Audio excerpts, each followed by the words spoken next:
Patty, welcome back. We're here in studio again on another episode of this podcast, and today we're talking about tax planning. It seems like more and more the uncertainty of taxes, in which direction they go. I think with all the costs that we've seen in our country, many experts believe that the only way is that we can get through it is to raise taxes.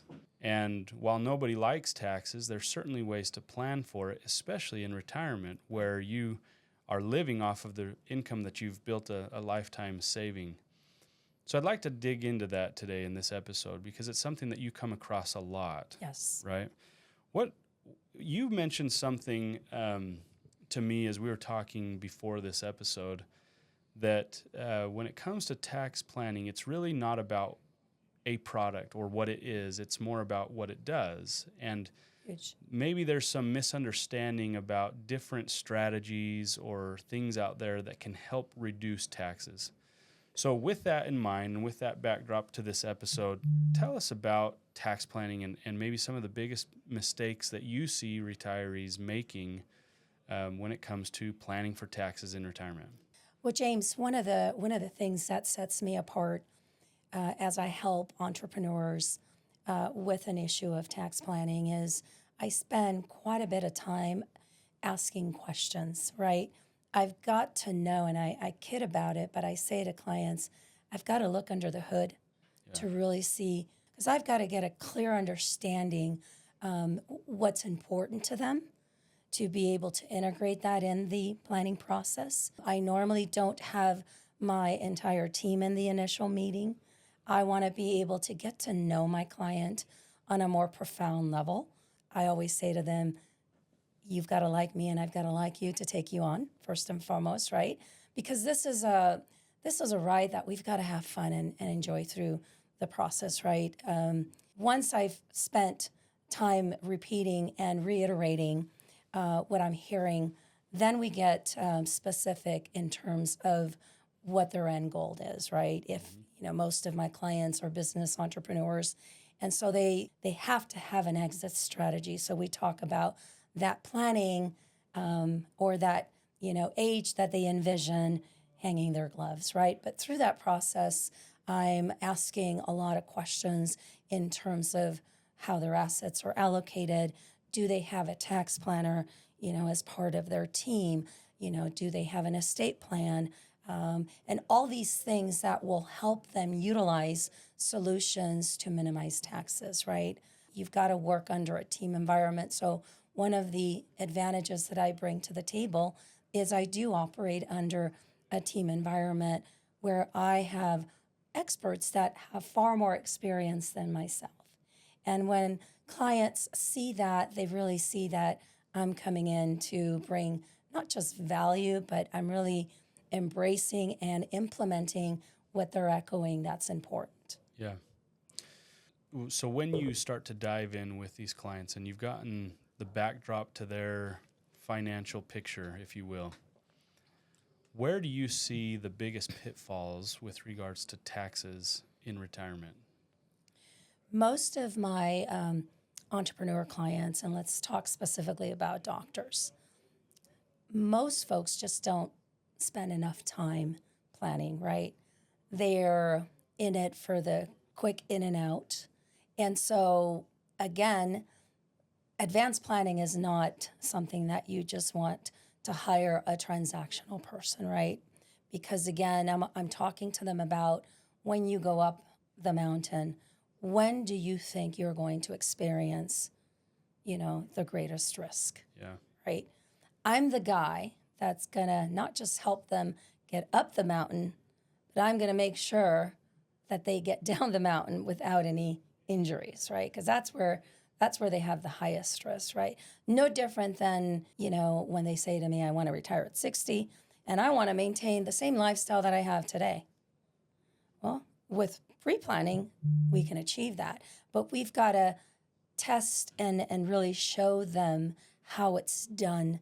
And I steer away from, products because, again, I'm all about working with the end in mind, right? I always echo to them, it's not what It's what it does. And they look at me like, that totally makes sense. So there's definitely depth in the trust, but I want to make sure that they understand my thinking behind the planning process, right? And be able to bring experts that can walk them through the structuring assets in a way that's going to be efficient. Yeah. Yeah, and I think, the name of the game in retirement planning is income. Absolutely. It's actually not even about how much you've saved, it's about how much that will generate for you on an annual basis to maintain a lifestyle that you're looking for. Correct. And obviously one of the biggest eroders to that nest egg is taxes. So give us a couple specific examples of areas where you've seen retirement nest eggs just depleting because of improper or maybe not even maybe unplanned tax scenarios. Correct.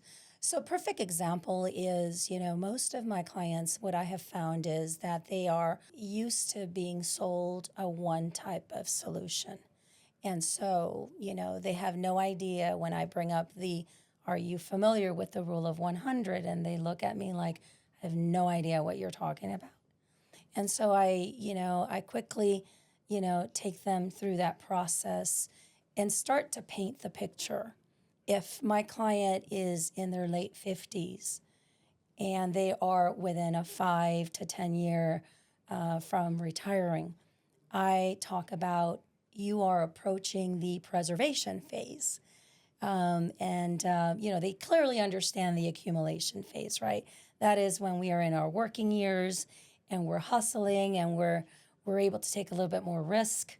And so I'm introducing concepts that help them visualize that people are living longer. So we want to make sure that you're not the guy that runs out of money in their late 70s. I run into a lot of those folks because they've been talking to someone that has not diversified their portfolio. Yeah. And so, so gently start walking them through the various options. And I actually choose ways to, to illustrate that. And I'll say, just think of me like a Baskin Robbins. When you walk into a Baskin Robbins, you've got all these flavors, right? Patties like that. I'm not going to just pigeonhole and provide one solution. We're going to really look at it from a holistic approach so that we can really address the things that are important to you, and we really custom from the ground up. Let's pivot just slightly and maybe maybe narrow down even more a particular type of strategy that helps in tax planning, and that is asset protection or asset reallocation. Yes. Can you talk about what the difference is between either of those and why that's important with regards to planning for taxes in retirement? Absolutely. One of the things that I have found that a lot of folks, business owners, are not introduced is, tax-free solutions like Permanent Life. Permanent Life is the one tool where you could really eliminate and be really efficient with your money. And most of my clients love being in control, James. And so I always say, well, here, Uncle Sam is not going to be the first one to tap into your money. Yeah. You're in control. And, so they love that because, again, there's so much lack of information and so many myths that I find myself re-educating folks on things that they've heard that, were from 15, 20 years ago. Also talk to them about, creating a lifetime income stream with an increasing COLA, cost of living. They have no idea what that is, right? Because and I, basically say, well, your Social Security is usually a leveled payment. It is never going to go up, even though the cost of milk, the cost of eggs, that never goes down. It's kind of like taxes. So they understand it, and as hard as it may sound, a lot of my clients are so ready to downgrade their expectations and their lifestyle because that is what they've been taught, because they're probably talking to someone that is pigeonholing them into one solution and not really providing options. In terms of asset reallocation, that is when I able to bring, a legal team and talk to them about restructuring their assets, if they're heavy on commercial assets, if they, want to be more efficient in the distribution of, business funds. So we're talking to them about charitable, remain, or trust, and all these solutions that are key based on what their end goal is. Again, a lot of re-educating, but I try to introduce one thing at a time because it's a process. I really get them to embrace that this is a journey. This is not a one sitting type of situation. Once they see value in that, James, it's you build from that point forward. Yeah. And I think maybe this is a good time to explain to our listeners that there is a difference between tax preparation and tax planning. Correct. We do tax preparation all the time with regards to when we get our accountant to do our taxes at the end of the year. But that does very little, if nothing, to plan for the future. It just is retroactive. It's reactive tax planning, really. Correct. And so as you're meeting with these clients, what types of things should they be thinking about? What types of questions should they be asking before they ever sit down to do their end of year taxes, so that they can be thinking about, how am I planning? Whether they're an entrepreneur, like a doctor, you mentioned you work with a ton of doctors. You're an entrepreneur. You're trying to think through how to mitigate taxes now and in the future with regards to your retirement plan. What types of questions should they be asking themselves or thinking about right now? Well, it's interesting because, doctors, for instance, they are independent, right? So surprisingly enough, a lot of them don't even have, a corporation or an LLC because they have not been taught really the value of having an entity so that they are able to run their business more efficiently.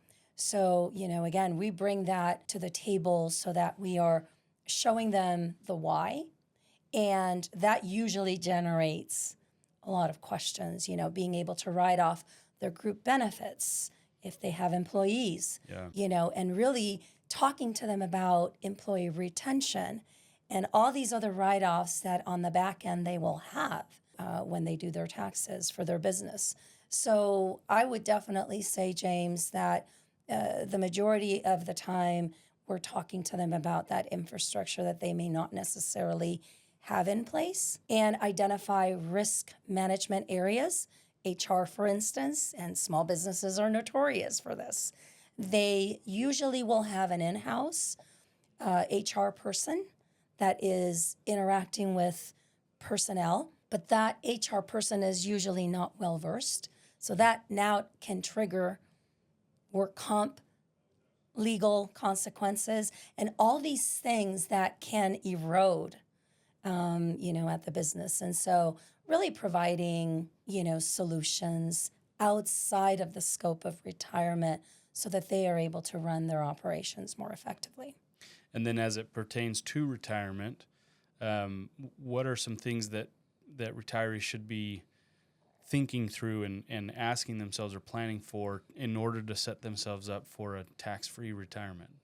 Well, definitely retirement is something that you should be doing at the bare minimum 20 to 25 years before you retire, right? So these are long-term solutions that there is no, we're going to do it in 5 years. You can, but that would mean that you would have to aggressively fund different solutions to be able to replace your income at the time of retirement. So we really plan according to, if they're in a company that is going to match their 401k, then we are talking to them not just about their 401k, we're also talking to them about other solutions outside of that, because if they're, a six-figure income earner, then they're going to need to be funding a variety of solutions and not just one. 401k, let's call it, it's going to get you started, but it's not going to provide everything. Yeah. So for our listeners that may have some questions about taxes or tax planning for retirement or just mitigating taxes today, where can they find you? I'm very active, James, on social media, on LinkedIn, Facebook, Instagram, and potentially YouTube and TikTok. My headquarters is in Newport Beach, but I serve clients all across the country. Awesome. Well, again, we invite you, for our listeners, if you've liked this episode talking about taxes or you'd like to learn more about this, we invite you to like and subscribe to this podcast, and we'll come at you with another episode. Sounds good. Thanks so much. Thank you.